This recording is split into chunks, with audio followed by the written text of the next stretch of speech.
time is finally here. I am excited to share with you a whole bunch of acquisitions that I've made over the past few weeks, months. Some stuff is actually being added to my collection. If you've been following along for a while, you know that I don't need much for my collection yet. I believe at the last count, we were down to 20 pieces left for my collection. Now, I will say not everything that I'm adding to the collection today was on that list. These acquisitions come in two parts. Part one, the first box that I'm going to show you, is a purchase I made on eBay. Now, this first lot does contain some run-of-the-mill items that will be up for auction on Whatnot eventually, but I'm excited about it because, to my knowledge, this stuff came from a storage unit that was most likely owned by a previous Activision employee. The second lot, though, is completely for my collection. I bought this from another fellow collector. It is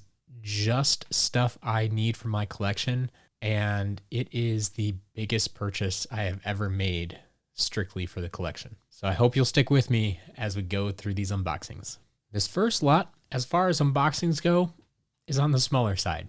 There are only 9 items in this entire lot. We have a new unboxed Flare Wolf, a new unboxed Starcast, a new unboxed Egg Bomber Airstrike, a new unboxed Hard-Boiled Flare Wolf, and a new unboxed Griffin Park Observatory Adventure Pack. Now, to my knowledge, none of those 5 pieces have anything special about them.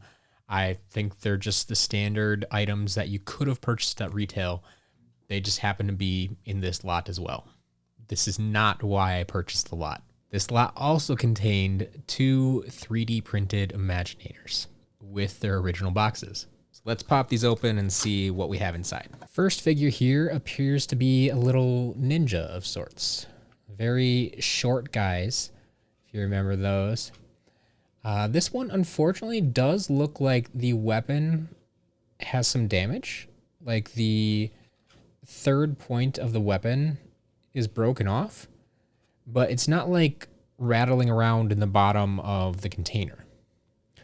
So I'm guessing that's how it was printed, and it almost makes me wonder if this was a sample print that was made for employees to show off, like, this is what the figures could look like, and this is where the fragile points are and stuff like that. Because I'm looking at actually around the ears as well. There's some differences that make it look like maybe they had some problems with the printing. Inside this box as well, there is a little post-it that seems to say TDP-866. I think that's what that is. And I have no idea what that might mean. But once again, kind of makes me wonder, like, was this some kind of sample, some kind of prototype 3D print that they made, and then was just kept by one of the employees? The second figure we have is a little bit more intricate, actually. Has the bow in hand there. We've got the tail. We've got the teddy bear backpack. Even the stuff on the face, the mask there, has a lot of little intricacies. And the fish on the arm guards with the eyeballs and everything. A lot of little details. So once again, I don't know if they were just trying to experiment and see what works and what doesn't, or they just wanted to show off what they could do. But another interesting 3D print. But if you're counting, that's only 7 of the 9 items that I told you about at the beginning. Next up, we have this here Dr. Neo Cortex.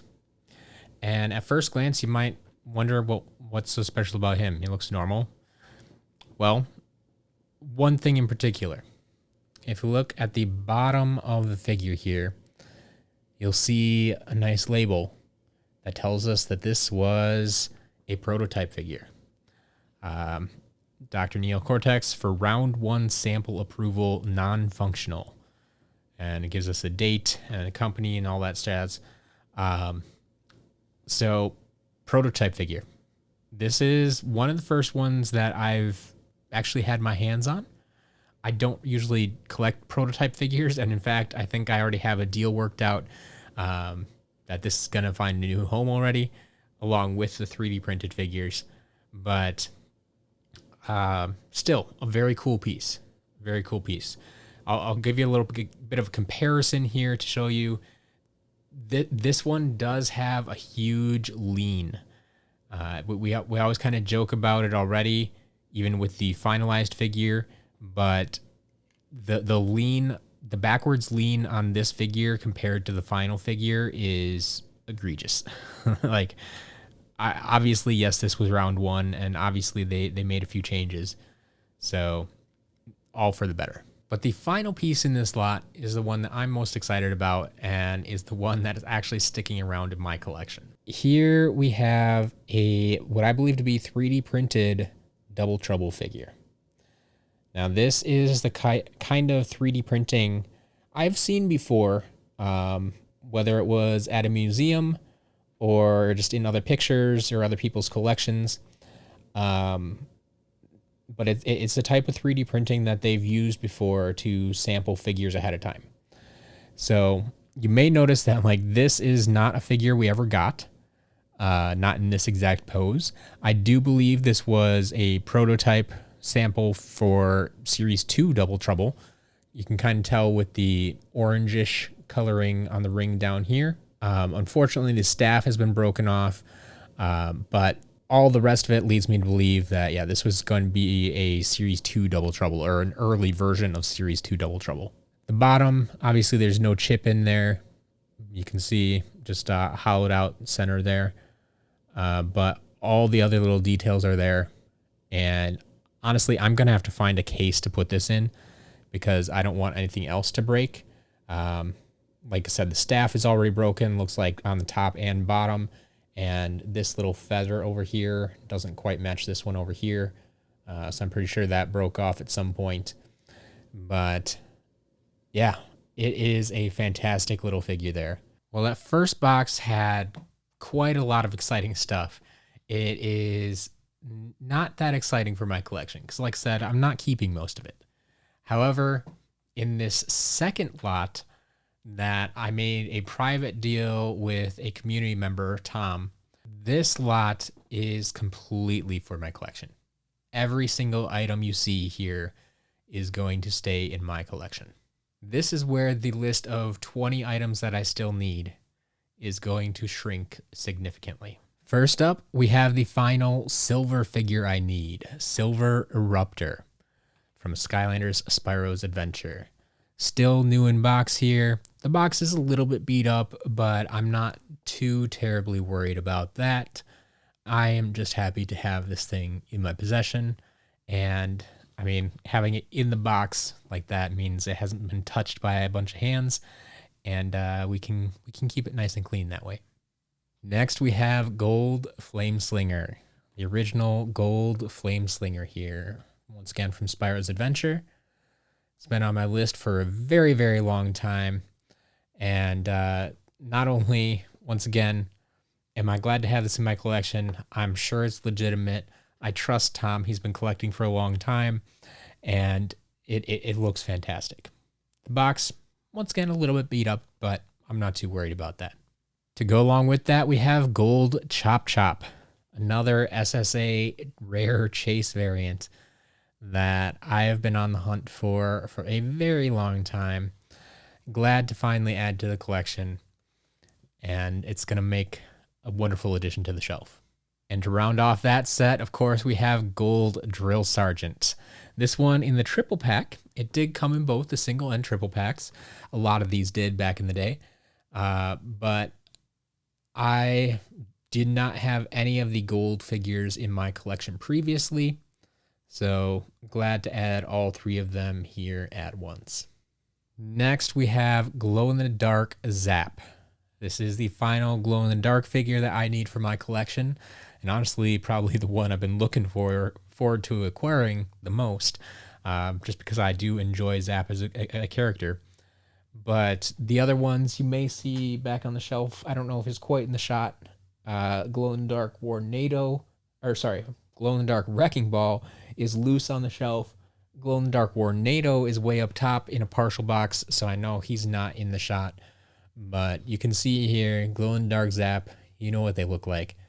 But glow-in-the-dark figures, of course, I always like to get in box because it keeps them nice and clean. These can get dirty very easily, especially the Giants glow-in-the-dark ones seem to have a slightly different finish that got dirty easier. I'm not entirely sure why that is, but glad to add this to the collection as well. Up next, we have Clear Stealth Elf. I've only ever seen this figure once before in person. It was very early on when I started the shop. It was within the first year, maybe within the first few months. I actually got my hands on a loose Clear Stealth Elf. And back then, I wasn't quite as worried about completing my own collection. I was all in it to help you guys complete your collections. I still am, but there is a little bit more focus on my collection nowadays too. But I ended up selling that figure. And it was the one I kind of regretted because I told myself in the beginning, like, another one will show up, another one will show up. And then 3 years later, and I still have only gotten that one Clear Stealth Elf figure. So very, very glad to be able to get my hands on this one again. Obviously, this one's in even better condition because it's in the box. The other one, I think, had a little bit of yellowing going on with it because it had been out of box, probably in some sunlight for a while. But this one looks fantastic. The clear figures, though, this is another one. I don't have any of the set, basically. I do have a Clear Whirlwind. I kind of put that in a separate category along with Red Camo because they came out at a later date. But this Clear Cinder here is the second one in the set of 3 that I'm talking about. We had Clear Stealth Elf, Clear Cinder, and then, of course, Clear Whamshell. Clear Whamshell has been a tough find for many. I mean, if you recall back in the day, Whamshell was hard enough for folks to find. So to find a rare chase variant of the last figure released, and people couldn't even get their hands on a regular version, much less the chase variant. This one is I hate to keep saying it, but one I'm glad to have in my collection now. It looks so good. I really do like the clear variants. And one more from Spyro's Adventure. I believe this is the final one I need from Spyro's Adventure. We have the metallic purple Cinder. So this is, of course, the exclusive edition Toy Fair 2012 New York. So Pearl Hex would have been the Toy Fair Nuremberg edition, and then Toy Fair New York was this metallic purple Cinder. That was the only year that they really separated the two Toy Fairs. After that, it just became one for Toy Fair or just one for all the events. They kind of consolidated those instead of making so many exclusives throughout the years. But yeah, happy to add this to my collection. And we will keep going because we're not done yet. We're adding a lot to the collection today. Continuing in the metallic purple realm, we have metallic purple Wrecking Ball from Skylanders Giants. So once again, this box a little bit beat up. It is the European version. You can see with the double hook here, but the figure is looking great inside the box. So once again, as I always say, the box does this job, protects the figure, and I don't care as much about the box. Maybe someday I'll try to upgrade the condition if I really, really want to, but I'm just happy to have the figure in my collection, period. One more metallic purple Eyebrow. Makes for 3 in this set. Got 2 of them today. Already had one of them, Lightning Rod, in my collection, but completing this set as well. And we're very, very close to completing all the Giants. And this is the final figure I'm adding to my collection today. Sparkle Hothead. So I think this might mean my Giants collection is now complete as well. I'll have to go back and double check this to be sure, but I'm quite certain that this finishes off a large portion of my collection. So we're adding, I believe, 12 items to the collection today. Yes, 12 rare chase variants from Spyro's Adventure and Giants being added to the collection. And I couldn't be happier. Like, I only needed 20 pieces and we added 12 of them today. That means I am down to 8 pieces remaining for my collection. And I'm sure you're wondering what those pieces are. So now I'm at a point, I'm in single digits. It's easy enough for me to just list them off for you. Now I know my collection list is going to be different than a lot of yours. Not everybody wants to collect all the chase variants. Not everybody wants to collect all the unreleased figures. Not everybody is going for all that super rare stuff. And that's completely okay. This is my list. This is my collection. So there are 8 items remaining for my collection to be complete. I am still looking for Happy Birthday Ben Starcast, a CYOS card. So that's the Create Your Own Skylanders card. This was another option that was available when you got the 3D printed figures that we showed off earlier. You could print a 3D figure, or for, I don't remember how much less, but a cheaper price, you could just get this, essentially an NFC card with your character printed on it. These do actually show up separately in the collection menu, and therefore, once again, I want it in my collection. I'm also looking for the ever elusive Heartbreaker Buckshot. And yes, this is an unreleased figure. It was not officially released at retail by any means, but we do know there has been confirmation that some of these figures do exist in the wild.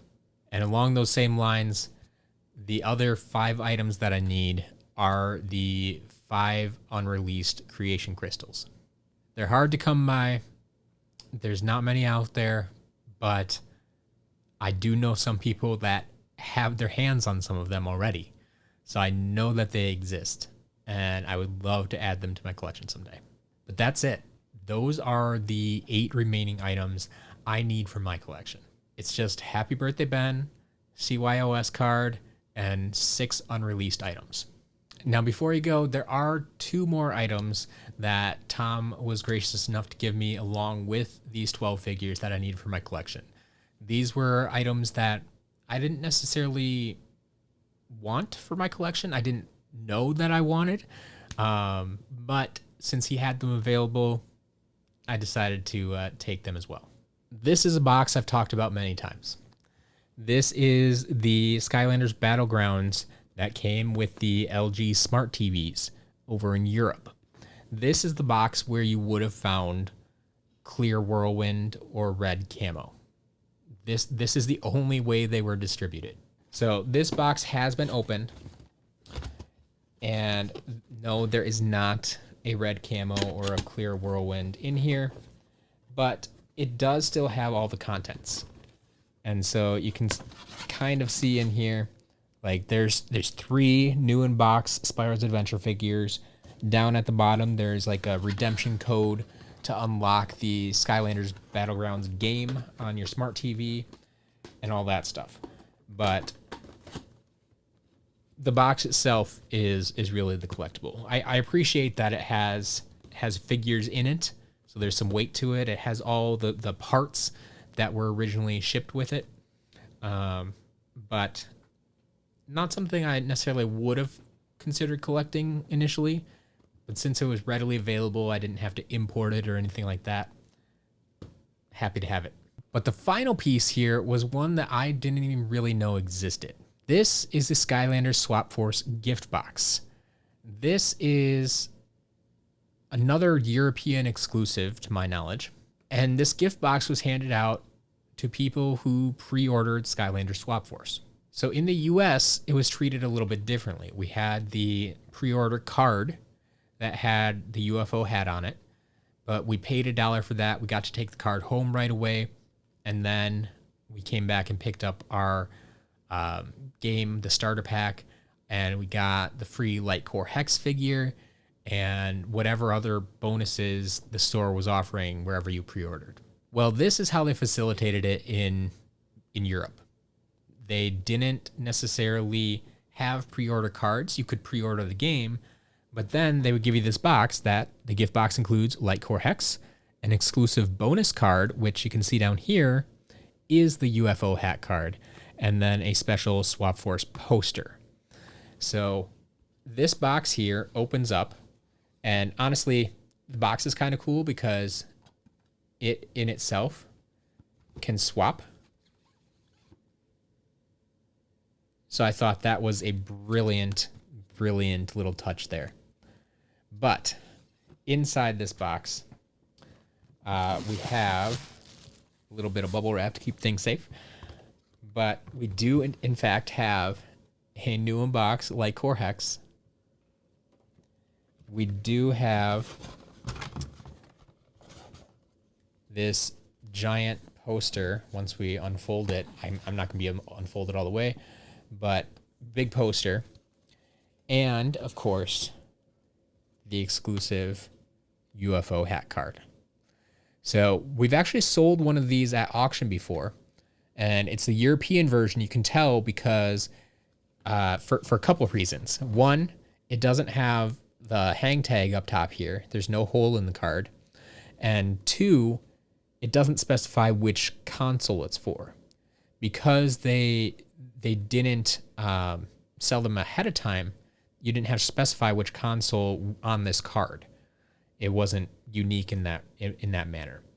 So exclusive card here. It actually says not to be issued before game release. So like the other cards, this was different. But this card does still have the NFC chip in it that unlocks the UFO hat. So unfortunately, if you are looking for a UFO hat, this one will not be for sale. I will be keeping this one in my collection because, once again, I want to keep this all together as one unit of this is how it was sold. This is, or not sold. This is how it was released. And to have all the parts complete like that in box, I think is really cool. So there you have it. Rather small unboxing, but a lot of heavy hitters. I'm excited to add these pieces to my collection. It's going to be a chore to find room for them on the shelves, but we'll make it happen. The collection is almost complete.